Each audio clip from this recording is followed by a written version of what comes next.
everyone. Welcome to another episode of our bi-weekly webinar. Dr. Fasanya, I'm a pulmonary critical care physician and CEO of Dr. Easy Capital. I'm your host today, and we have my co-host, Dr. Ozoude, who is a direct orthopedic surgeon and CEO of Time Health Capital.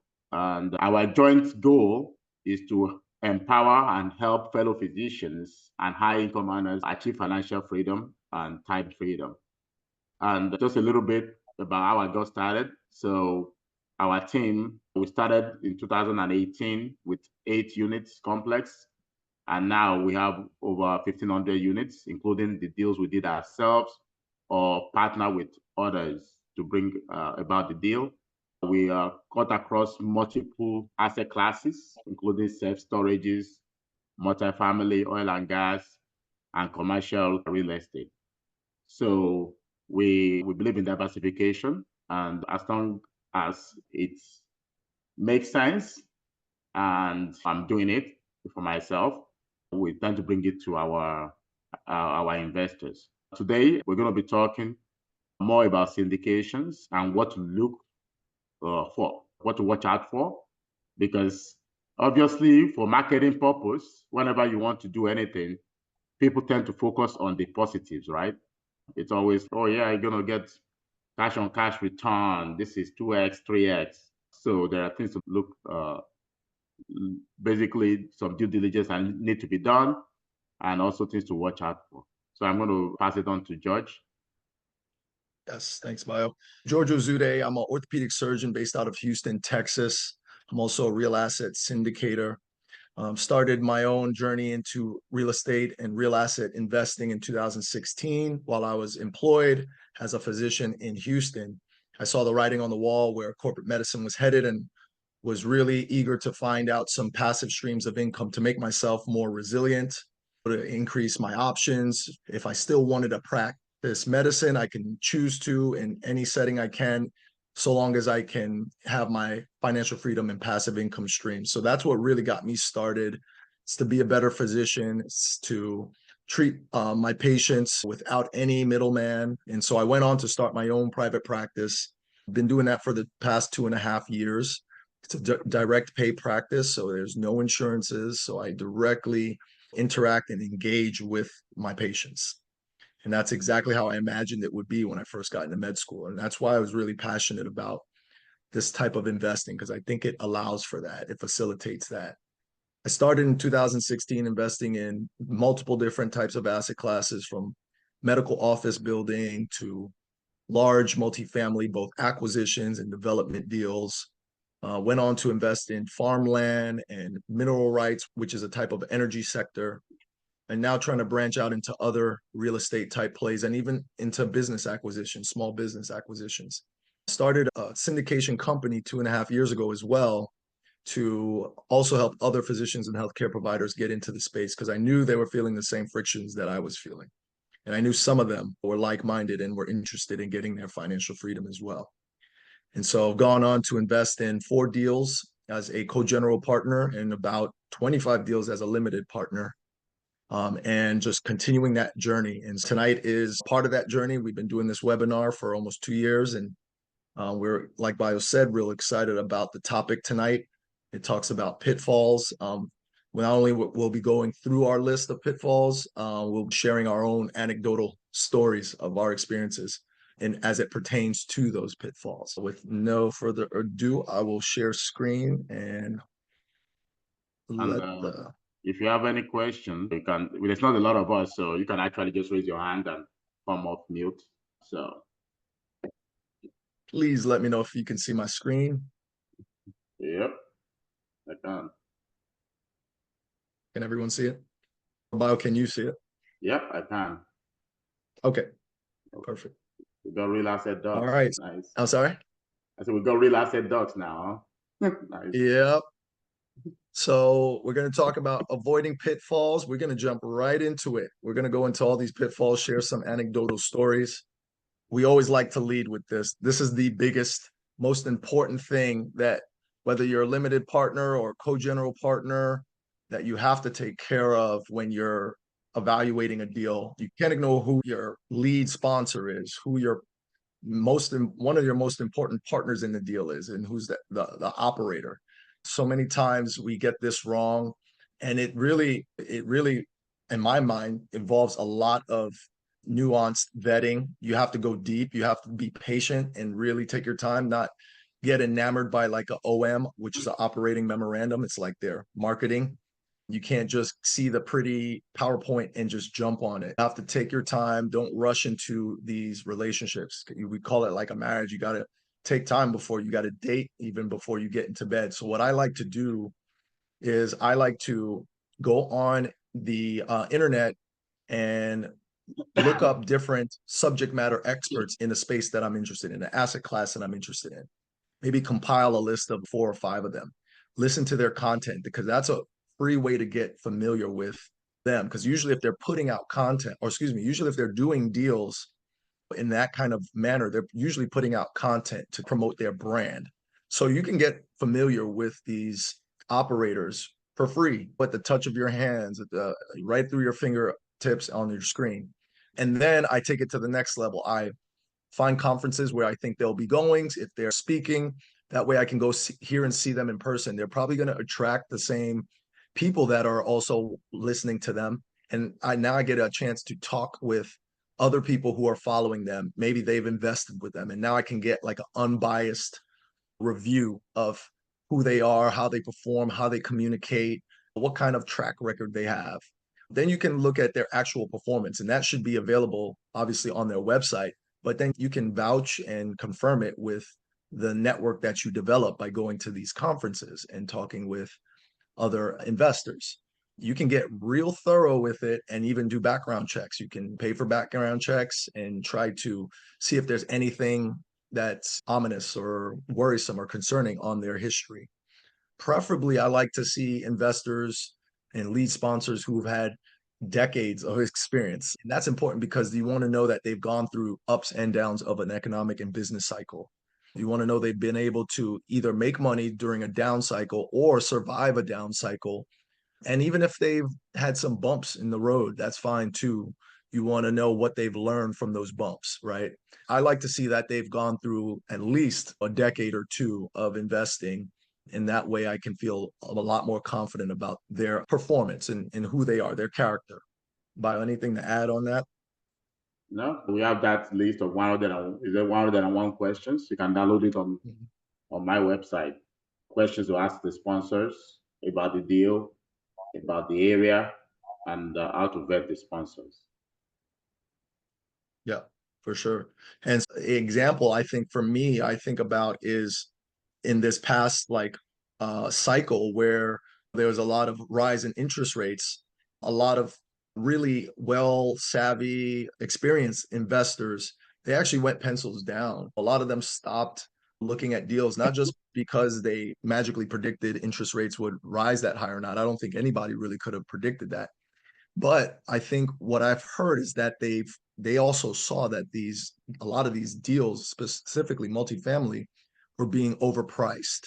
They were being overvalued, and then a lot of them were being won by taking out variable rate debt for the actual deal itself. And so I think the real savvy ones, the real well experienced, saw that, and they didn't even have to predict the rate hikes. They just saw that alone, and they were like, all right, the market's too hot. And that impacted me because I had to learn that. I had to invest with some not bad investors or not bad operators, but they still didn't recognize that those variable rate loans were problematic. And we got caught. We got capital calls. So I've been involved as an LP in some capital calls, right?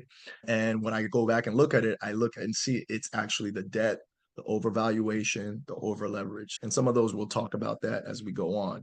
But I think savvy investors pick up those cues a lot easier. Okay, so then we have misaligned interests. So, Bayo, you want to speak on this one's important. So we always talk about having to align your personal interests with your personal financial statement. So you need to have your own goal, you know. So, you could be as detailed as you want. You could be really get to the level in which you be like, I want to only invest in something that's protecting the environment or something like that. We have someone that does syndication where they use all these environmentally friendly paint. So you can be as deep as that. Also, in terms of, are you into the cash flow? Is that what what your interest is right now? Is your interest in doubling your money? So in which you're focused on equity. So you do more development deals. Is it so that's what determines what kind of how you invest. And also you have your own portfolio division, like, okay, I want 50% here, 30% there, 20% there. And so just make sure the sponsor's interest is aligned. And also another way to know is also that preferred return. I don't think we see any deal that doesn't have preferred return now. In the past, we used to see that if you don't get your cash on cash now, oftentimes it's gone. It does not carry over. But almost all the deals we do now, have that preferred return, which means the sponsor does not make any money until you make that percentage. So if your preferred return is 7%, if after paying all the expenses, now you only have 5%, it means that investors get that 5% and the 2% get carried over. And when you sell, the investors get that 2% before they split the remaining of the equity. So that helps you know that, okay, now these sponsors are going to work hard, also make sure that they're also investing in the deal. And like we said, make sure they invest more than than their, not like a little bit, but not more than just the NS money, if possible. Yeah, so that's what it is. So just make sure that's part of just vetting the sponsor, but you can notice those things in the deal itself, in the operating I agreement. also notice, I also think about like just the return profile. I know you briefly mentioned like whether it cash flows or not. And then when it cash flows, I learned by being an LP that the 8% that they claim on a offering memorandum on the marketing package doesn't necessarily mean throughout the entirety of the deal from year one. It's actually an average, and that may not be obvious and when you first start investing. So you think you might be getting 8% every year, but it averages. Maybe it's 4% year one, then 6% year two, and then 9% year three, and 11% year four, and it averages out to 8%. And this impacts your plan. If your plan was to accumulate a certain amount of cash flow per year to replace your income and get financially free, you have to take into account that these things are sometimes backloaded, not front loaded. And you want to make sure that your goal is aligned with the deal's goals. I know the slide here says sponsors, but I also think the deal, you have to understand which asset classes have that typical profile where they cash flow on the back, or they get you most of your return on the back end, versus other deals might get you a lot of return straight out the gate. And so you want to make sure you understand that and you're aligned with the deal itself and the asset class, so you're not surprised. I see that in some of our community forums where investors are like, it's year two or year three, and I didn't get the return I was expecting by now. And it totally may come on the back end, and that even happened to me. There was a deal that I was expecting cash flow, but it just had so many challenges that we didn't get anything until the end when we sold. Now, they met their numbers, they met their marks. We actually hit all our projections, but it all came on the back end of 2.8 years. So whatever I was planning for those 2.5 years, that's out the door, even though actually the investment did quote unquote well. So that can be a little bit of a friction or confusion that you want to make sure you get that right in your mind prior to choosing to make an investment. We can answer this question in the meantime. Faith asked, in general, is it appropriate to ask why the sponsor is also not invested? Absolutely. This is your money. So I would say don't be scared to ask. First and foremost, of this is online. It's not like they're gonna do anything to you. So just ask, call them, because you're investing 50K. It's not an easy money to come by. So yes, you should ask all the questions. And if they're not trying to answer your questions, you can take your money elsewhere. In general, we actually always have to invest in our own deal. In fact, we didn't do some deals because I didn't have enough money to invest. And that's why I turned the deal down. And George has the same thing. Same thing. Standard rich. He's I don't have money to invest, even though I'm investing in it. And even though I can carry both of us, but he still has that belief and ethics that, look, if I'm not personally investing, even though I know our team is investing, but I'm not personally investing, I don't feel comfortable doing this deal. So I think that's like easy thing. If you believe in it enough, you should. And then to that point, we can take it even further. You can look at things like how the splits are. Sometimes that's industry standard 30-70 split, 30 going to the team, the main team, and 70 going to the larger group of investors. So you want to keep that in mind. That's usually about the balance of what, and that's how it should be. The majority of the money should be going to the bigger group, the limited partners, because without them, the deal's not happening, right? Sometimes it's 50-50. Sometimes it's 80-20. Sometimes it's 90-10. And that can mean different things. If it's 10, that means the general partner group might be getting so little of that deal that they're just not motivated to execute. Especially if it hits some rocky road. If it's fine, if everything's going fine, yes, then okay. But what if it gets a little headwind? Are they still going to be motivated? Are they going to be aligned to go through that headwind and get to the other side? So watch out for the splits. 30-70s industry standard, 90-10 is a little too skewed towards the LPs and not enough perhaps towards the GPs to keep them working. And then 50-50, you're going to have to make a decision. Do you feel like that's satisfactory to you as an LP? If you're going to give 50% of the gains to the GPs, you're going to have them very motivated though. So they're going to be aligned to get the whole deal done. But are you satisfied with giving up that much equity for them to be motivated? Personal preference, but at least the industry standard.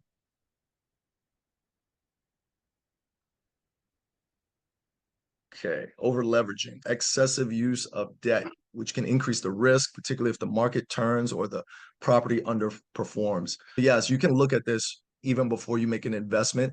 It's something that I hadn't looked at when I first started. I was more of a big picture. Look at the macroeconomics, look at the market, the economy, the job creation, the migration patterns.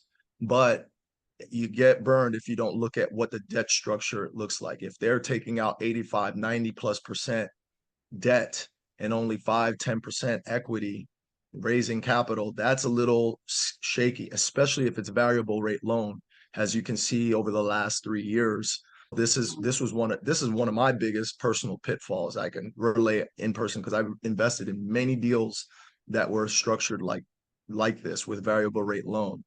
Luckily, half of them are still doing okay, but the other half have definitely experienced capital calls, and it's something I'll never forget. I'm always going to look at the debt. I'm going to look at the terms, and I'm going to look how much debt they're taking, how much equity they're raising, if they're raising more capital than they need. And we'll talk about that later. How long do they have to pay off the debt?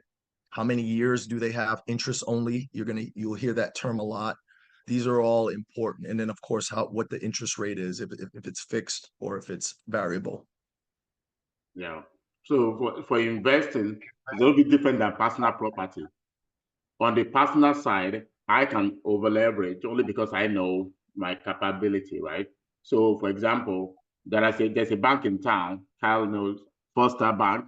They will give you like a 90% LTV or 85% LTV on the deal. What that does is you're bringing less capital in, right? But now almost all the money is going to be going into paying the debt. So you already, in that kind of a deal, you're already basically banking on the equity, not on the cash flow. So in that way, you just have to know what you're doing. And so, but then if you lose 10% value of the property, then you have to put in more money out of the pocket to exit.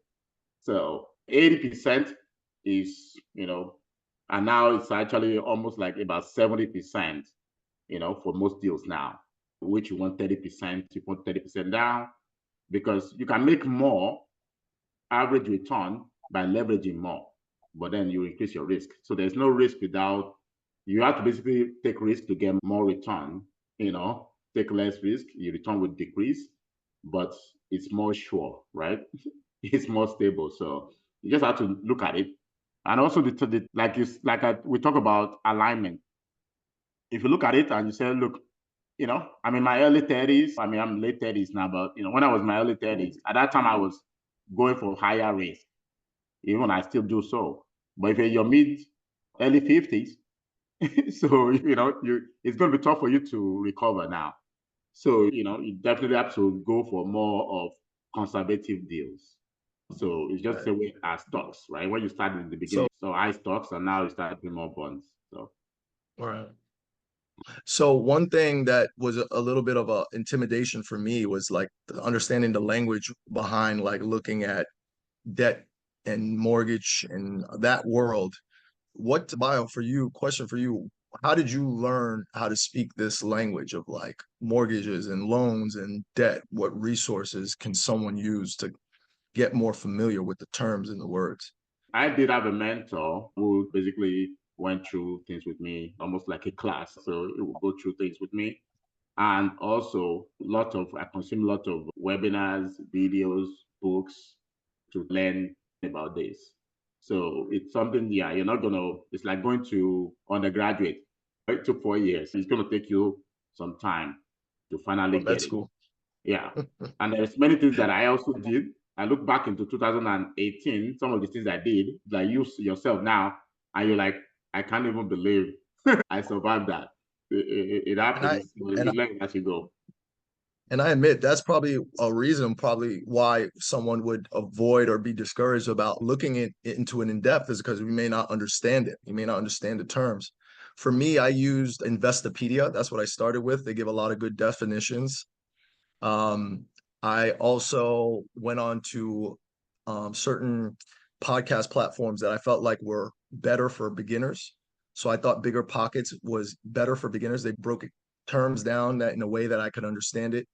The real estate guys, they also do a good job for that beginner level to understand it. And then now, since there's the advent of AI, I think ChatGPT and other AI platforms, you can get on real quickly and just talk to it like you're talking to an advisor or talking to a experienced real estate investor, and they will break stuff down. You can even prompt it to tell you to break it down to me at the level of whatever you're at, a beginner investor, and you can learn these terms and get more comfortable with vetting them and not allowing it to be a pitfall.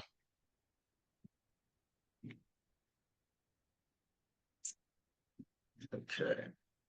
Unrealistic projections. So relying on overly optimistic financial projections, which can lead to unmet expectations of financial losses. So what I think this is really exposing yourself to as many deals as possible, not doing them, but just at least looking at them.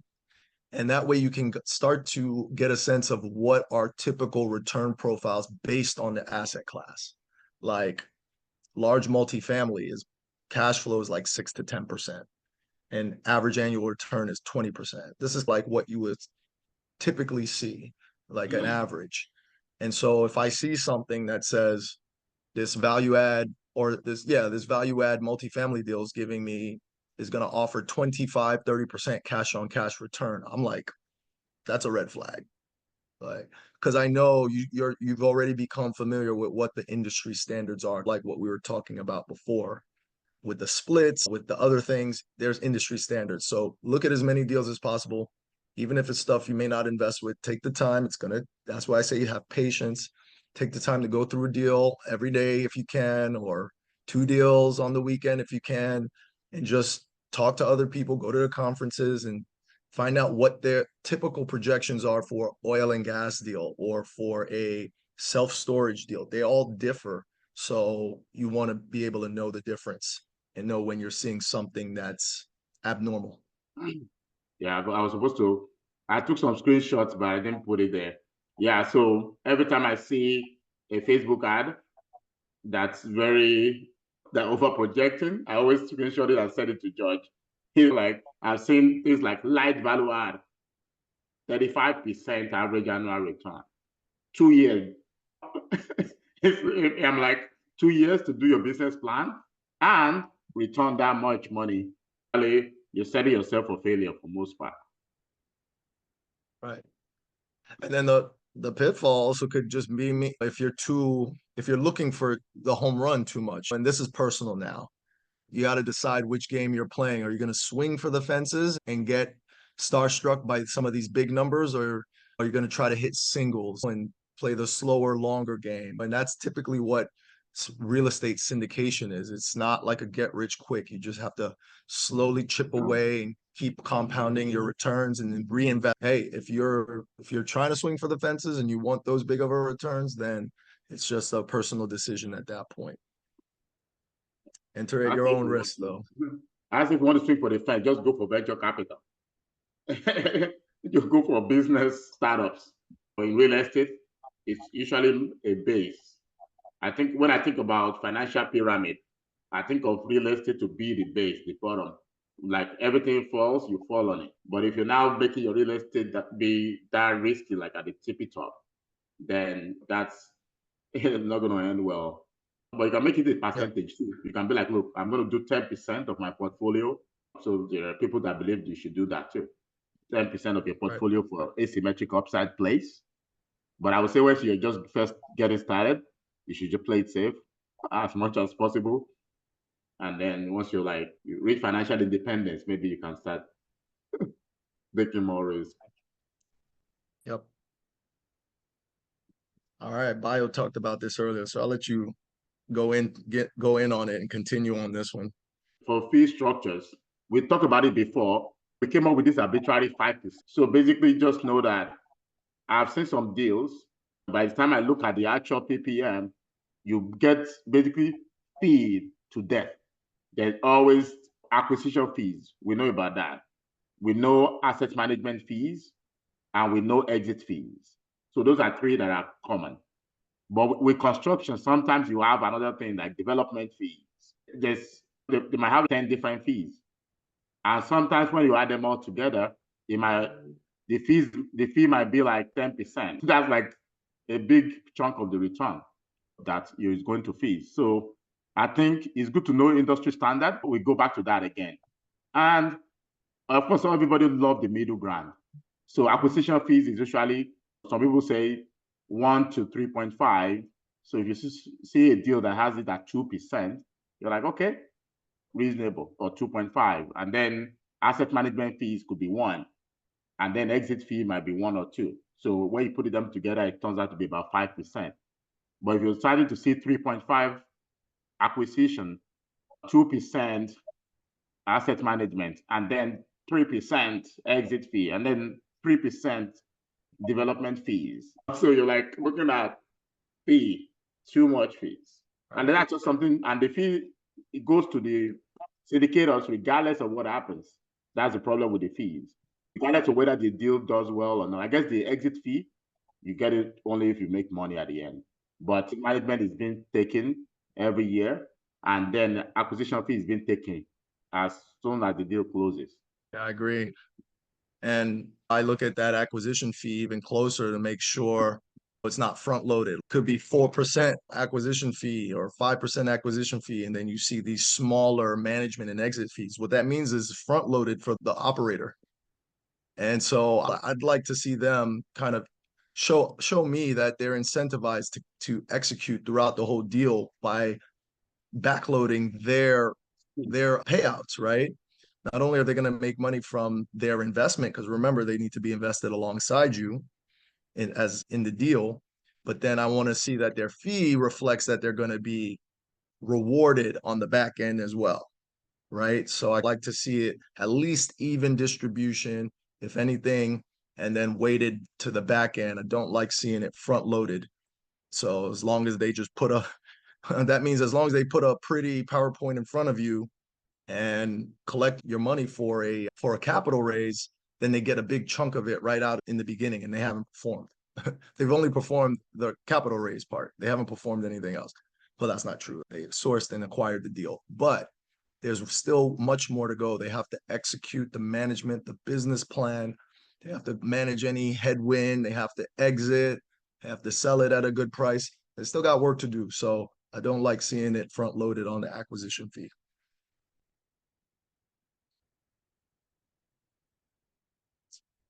Okay, poor market analysis.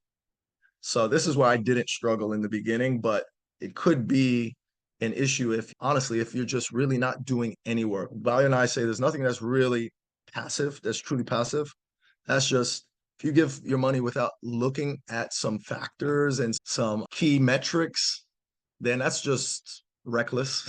You have to at least, and this is not hard to do. This is probably the one of the easiest. You have to at least look at some market dynamics. And again, you may have to take some time first to learn the language, but that's fine. There's plenty of resources out there to learn what economic indicators can tell you about where job growth is going, where population growth is going, where local rules and laws and regulations are lax versus strict, and how that it can impact investment decision.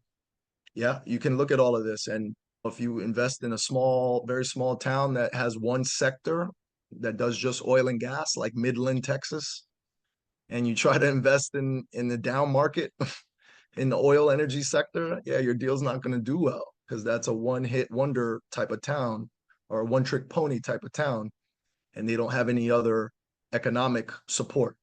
So this is something that I think is beginner. You have to understand this part and look at it. And there's many resources out there.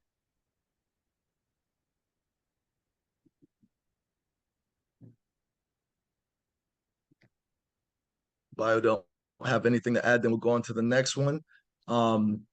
This is one I've learned recently. Capital reserves. It's one thing to raise a certain amount of down payment, and then obviously you get the rest from the bank.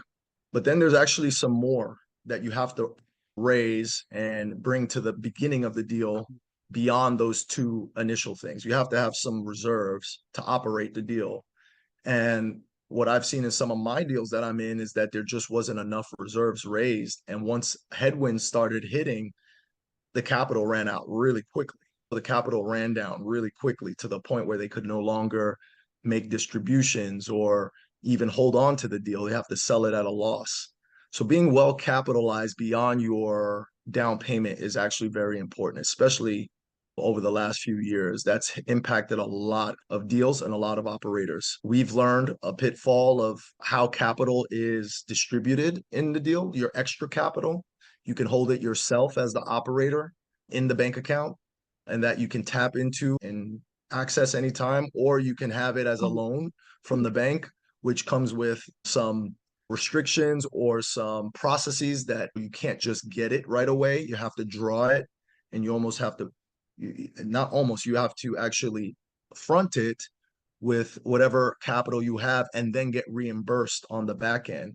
And this can take many different twists and turns, as we've learned in some of our deals that we're general partners in. So it's not as easy as just going to the ATM versus if you have the capital reserves in your own separate independent bank account. We definitely learn. Well, we basically raise just on our in our own bank account now, and not use the bank. Before it used to not be an issue, but I think because the bank are tightening down, so it makes it difficult. I've done deals before, personal deal that they basically give 100% for innovation. And when I ask for the money, they don't even go check it. They just say, okay. And then when it was done, they inspect it and then it was done, over. But now they have to go check it every single thing you do. They go check it. So that's just something. The problem with this is the more you reserve you have, the less the deal look attractive, which is funny. So when you look at the underwriting, so for example, the deal we have right now, we have like about $1 million in reserve, right? So having $1 million just hanging out in the account put what is called a cash drag on your investment, but it's for safety. So instead, if we cut that down to maybe 300K, the return for that deal will have been like 25%. You know what? So, but because you have the reserve, the capital is not really doing anything technically, because there are deals that we have the reserve there, and the reserve just stay there to the end of the deal. You try to put it into like high savings account, something that give you like 3%, 4%, but it's not going to be the same as working hard for you like a syndication, that money.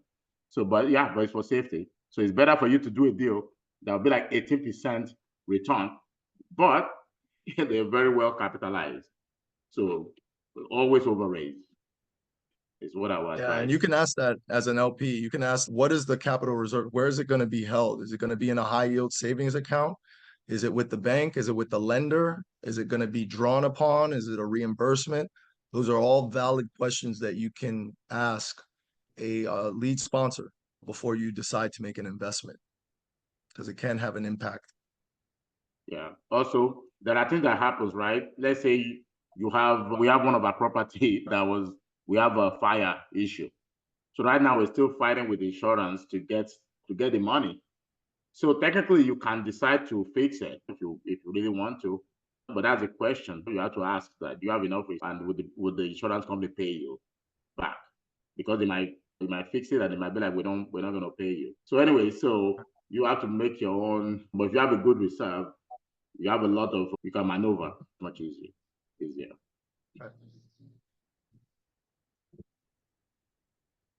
So inadequate legal protections. So not thoroughly reviewing and understanding the legal documents such as the PPM can expose investors to unforeseen risks. And I think this is important because the PPM is actually the legal document that, really sets the terms of whatever is going to happen with that deal.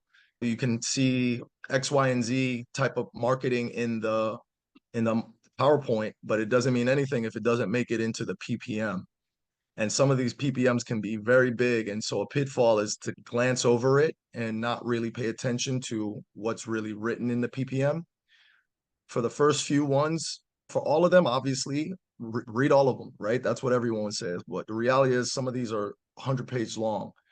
And so I think it's at least important to, if you're going to do a lot of these, if you can't read all of them, which I still recommend, is you start creating kind of systems of at least looking for the important parts that you want to see every time in every PPM, certain clauses and certain things in the operating agreement that spells out the roles of the LPs and the GPs, that kind of details out some scenarios of what ifs and how things would transpire if it meets some headwinds. You want to see that. You want to look for that. And I think with the type of documents that we get electronically now, it's easier to search those things. You can get on the DocuSign and hit Control Find and start really peeling through the PPM if you can't spend 5 hours reading it on a Sunday afternoon. Anything to add to that, Bio? Yeah, and also, I mean, make sure that at least you can get PPM online, at least I will hope not, that they actually have a CPA. You can ask the CPA. You can ask who's your CPA, who's your lawyer, SEC lawyer, that does this, that drafts the document, So, and you want to read at least the summary of it, and also want to find some few things like, do I get a vote? I always want to know that personally, if if there's a change, and also I want to make sure that all the syndicators are mentioned, in the PPM. So yeah, just this is I know people are not going to read it because it's 125 pages, but try your best. Yep. Okay, overlooking the exit strategy. So this definitely can be a pitfall, not having a clear exit, and maybe not even just one, but two or three, alternate exits if the option number one doesn't work. But not having it can make it difficult to realize the profits that you were promised or projected, not promised, or recover invested capital. Yeah, I'd like to know that the deal has more than one way to make money. We have a primary way, that's fine. But if that doesn't work, what are the ways? And another point about this exit, there's something called a cap rate, which determines the value of the property in respect to how much money it makes in NOI every year. And so a lot of cap rates are projected at the end of the deal. And I want to see that the underwriting shows that the cap rates are conservative, meaning that they're not just assuming that the deal is going to exit at a lower cap rate, which means that it's going to exit at a higher valuation. I don't want the deal to only work if they just assume that the cap rate will be lower on exit in 5-10 years. I want to also see that the deal underwrites if the cap rate stays the same, or even if the cap rate gets a little bit worse. That means there's room for error. And so just assuming the market will always go up and the cap rate will always fall is a pitfall for both LPs and GPs. So be aware on the documents, ask for the underwriting, get familiar with doing a little basic underwriting, or even have someone help you do it. And you can even play with some of the spreadsheet and put in a higher cap rate on exit and see if the deal still makes the cash flow that it promises, if it still makes the average annual return that it promises, or if it makes a return, because it's going to go down as soon as you increase the cap rate. But does it go down so much that you're no longer attracted to the deal? You need to know that, because that could be the scenario. That could be the reality, right? It could actually, and that's what's happening now. People are exiting right now at higher cap rates than they projected 3, 4, 5 years ago. A lot higher with the rise in the interest rates. So you just want to look at sensitivity analysis. George and I always want to be like, what is the highest cap so that I just get my money back? Sometimes we keep pushing it. Let's say you buy it at 5 cap. Sometimes we even do the sensitivity analysis all the way to 8 or something like that. What happened? What is that break even?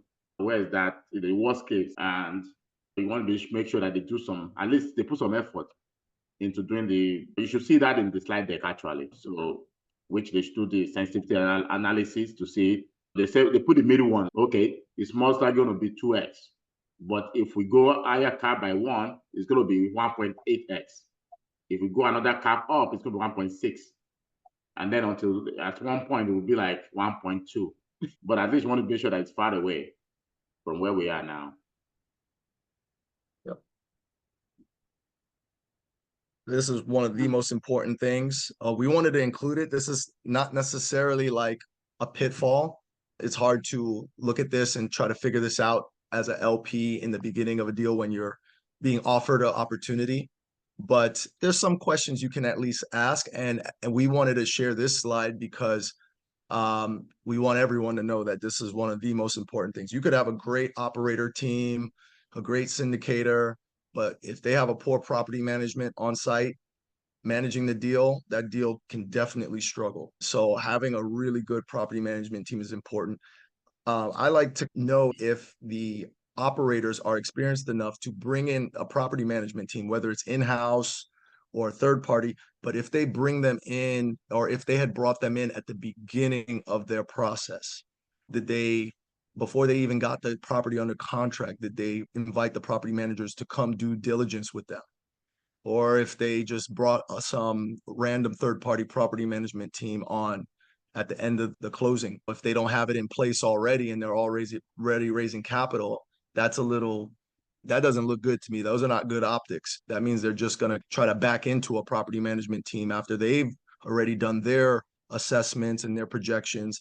And a property management team can come in and say, look, that all of that you did is not going to work because we know the market. You thought you knew the market, and that's not going to work. And so now you have a problem, right?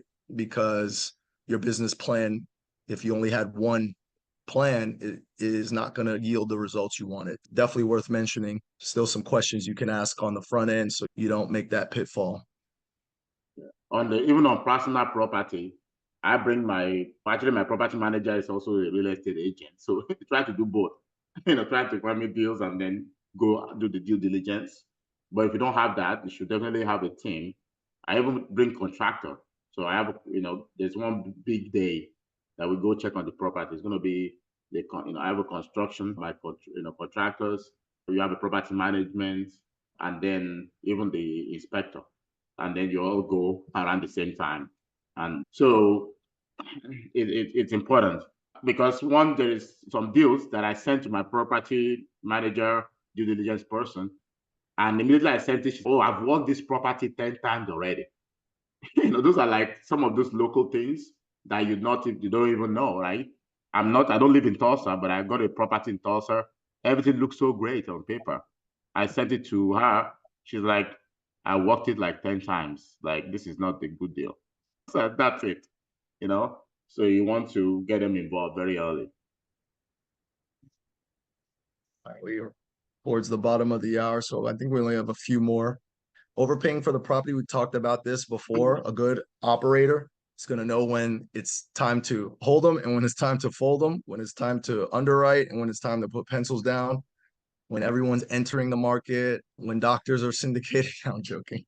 That's when there's cycles, right? There's ups and downs in the cycles. And when everything's hot and there's just overvaluation, then this can be a pitfall and there are times to just pull back. And I think that's super important. It's the same thing for almost all the asset classes. When your grandma is talking about crypto, that's when to sell. when you hear like that doesn't even know about syndication talking about it, then it's overheated. Yep. All right. I think we have some questions. I think we're ready. There are other points too, but we just wanted to at least bring these ones to light. We thought these were really important ones that we can speak on from personal experience as well. And it's interesting that it doesn't matter. You might be in this business for 20 years and you're still going to learn something. So being a real estate syndicator is a humbling experience for many things, like something that worked before and suddenly doesn't work again. You continuously just learn, adapt yourself, and do as much due diligence as much as you can. There's still going to be things that you cannot control for, but it's one of those things that I used to say that it's on you. If it's like when you go for an exam, I always say, I'm going to make sure I get all the easy questions right. Okay, so now I only have to worry about the 10, 20% that I had questions. But if you're missing the easy ones, then you're going to fail. So I feel like the easy, low-hanging fruits, make sure you get all those down. And then so that at least then you can focus on the challenges that you get after that. But if you're making like a silly error, it's on you. You're either going to make money or learn a lesson. That's what I say. Yeah, hopefully not lost too many. A lot of lessons. All right, guys, any questions? You can come off mic. You can leave them in the chat. We do have some syndicators. Billy's in Little Rock Market. Right. Hey guys. Yeah. Yeah, I have a question. So when you're looking at deals from the LP side, do you like to see more than one general partner? And if you do, how many do you think is too many? What's the ideal scenario for you?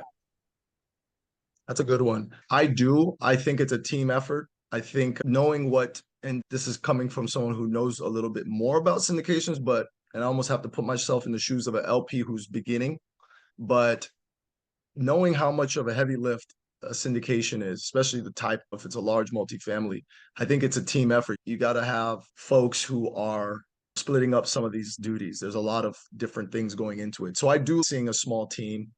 I do knowing that the lead sponsor is able to run a team because we're part of the team now as LPs, a specific part, but I like to know that they can interact with other stakeholders and other entities and can do business and figure out how to work together for a common goal. So there is a limit. There's only so much that can be done by the general partnership team. And so when I see too many over 4 or 5, I start to get concerned. I think that's probably your limit. I think above that, you just have a bunch of people who are just piling into the general partnership. Almost it's bad optics. It takes away from the quality of the deal. They have to bring in all these co-general partners and capital raisers to raise enough money for the deal. So that to me starts to become a red flag. I know all those cooks in the kitchen can't possibly be contributing to the business plan. 4 or 5 is what I would say. Yeah, I think there are some things we don't get on also. And when we look at it and people are raising like 500K, 250K, like why do you need so much smaller capital raises? It's better you go for, if you need 5 million, find 5 solid or even 3 solid people that can raise 1.5 each, 2 million, and then get those. And also, yes, there's voting. There's going to be voting.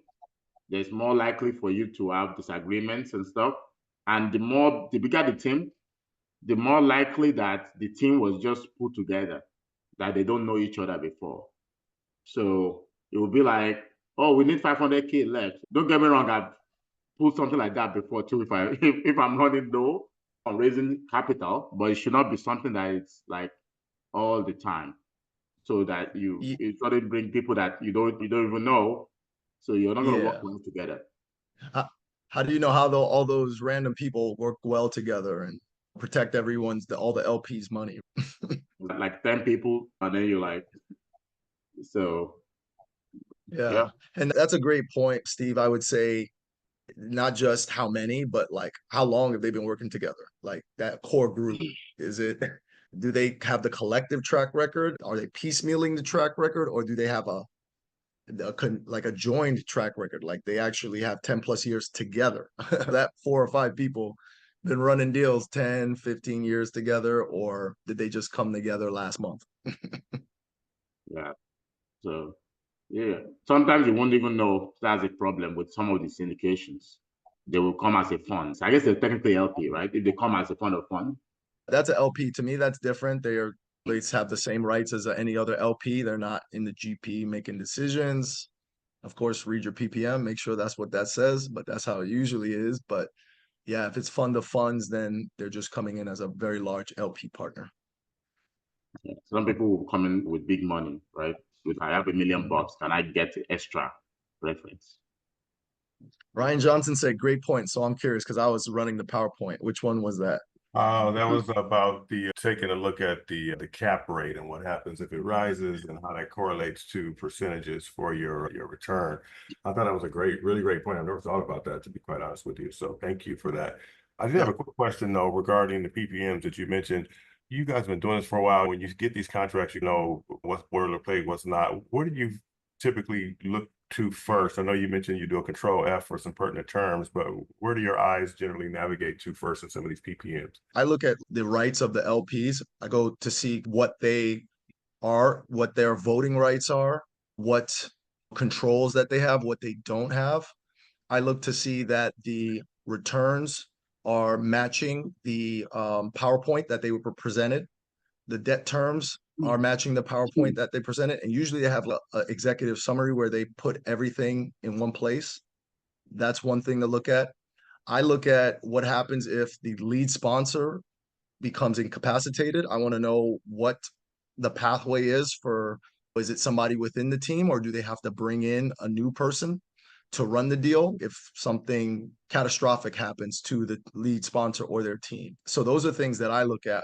I go directly to search for. What about you, Bio? Yeah, I mainly go for the summary first. There's always that summary that states everything, so you can have all your numbers there. I want to make sure that's where they actually write the team members. They write their track record. There's always a little bit of blurb about each one of the team members. It would be good to at least take a look at that, because during the slide deck, oftentimes it's only just like the picture and one paragraph. But for that, they usually tend to put a good picture of the story, what kind of asset classes they've been investing in the past, and things like that. And mainly just to make sure, like Josh said, that it matches. You won't believe it. There's many times you say 25%, 30% on the slide deck, and then you look at 18% on the PPM. So you want to make sure that the fees too. So the fees, you can type in acquisition fees, it's going to come up with it. Type in asset management, it's going to talk about that. Type in exit fee clause. Yeah, so those are the main things. We probably should come up with a list. Definitely. But I also look in. Provide most of it though. The summary would provide most of it. Okay. Yeah, I also look and see if there's any private equity ahead of the LP on the capital stack. I feel like sometimes it's not clear that they're bringing in a very big capital partner and where they sit on the capital stack. that's something that I've recently been looking out for.